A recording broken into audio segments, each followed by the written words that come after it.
Detailed story of your life.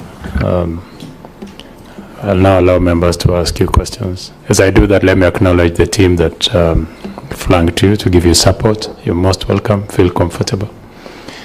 I'll start with Honorable Memusi, and then Honorable Kandie. You will take the 2 questions, respond to them, then we'll take another set of 2 questions.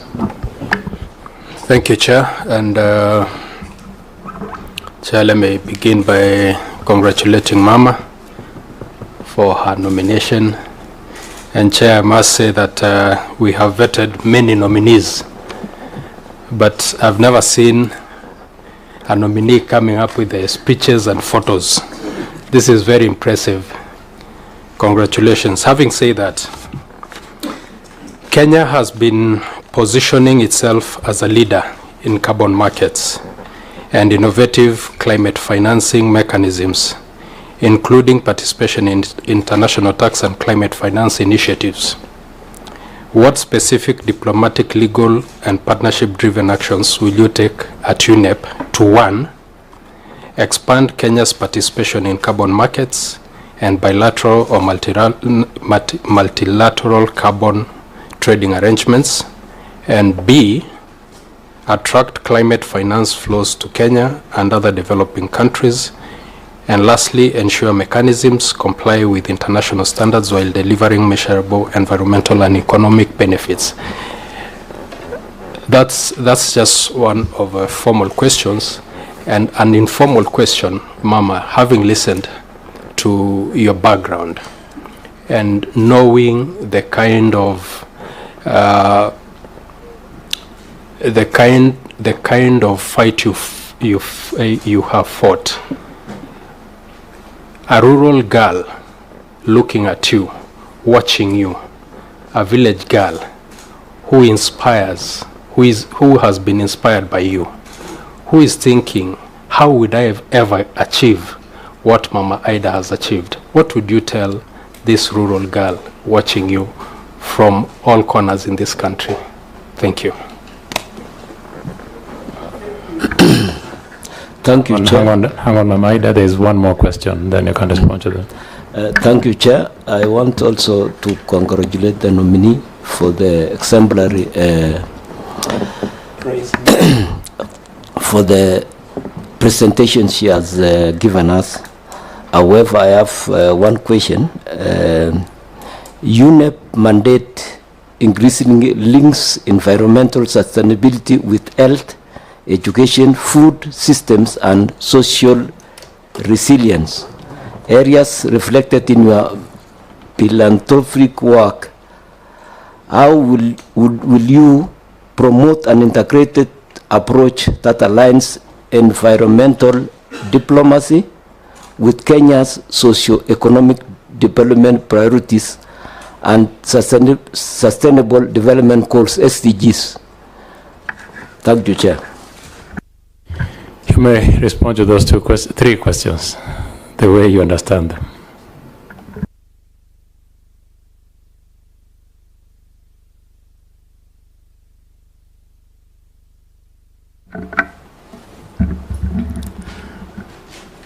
Thank you, Honorable Chair.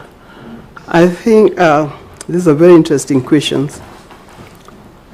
In fact, listening to his question, this is a question that have been asked very many times by young girls when I go to various schools to be with them and to mentor them. They always ask me, what can I do to be with you? The first answer to that question, be yourself, get education, because education is the key to further development.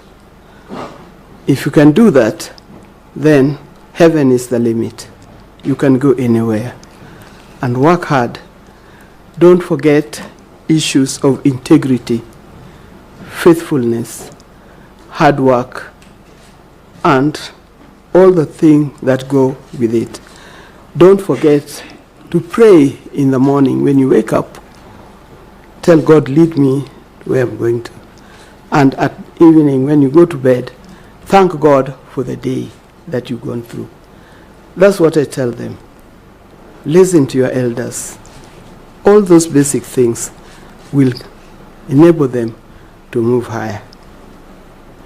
Now, the other question by the member up there,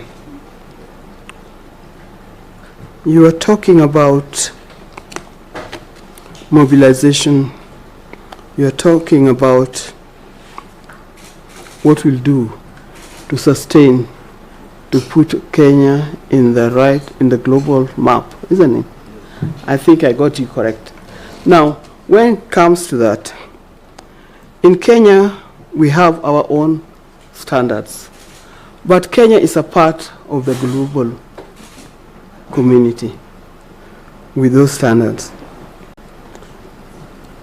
We need to work hard, but we also need to mobilize our community and mobilize our resources. Don't forget, we can also mobilize resources outside Kenya. I'm a good mobilizer when it comes to mobilizing for resources. My social capital is quite high. As I do this job, I'll be thinking of Kenya, but I'll also mobilize to make sure that this work is done. Thank you. Thank you. Dr. We'll take 2 more questions. Members who came in, I'll allow you to introduce yourself, starting with you, Duparan. Thank you, and sorry for walking in late. My name is Anne Moratha, the county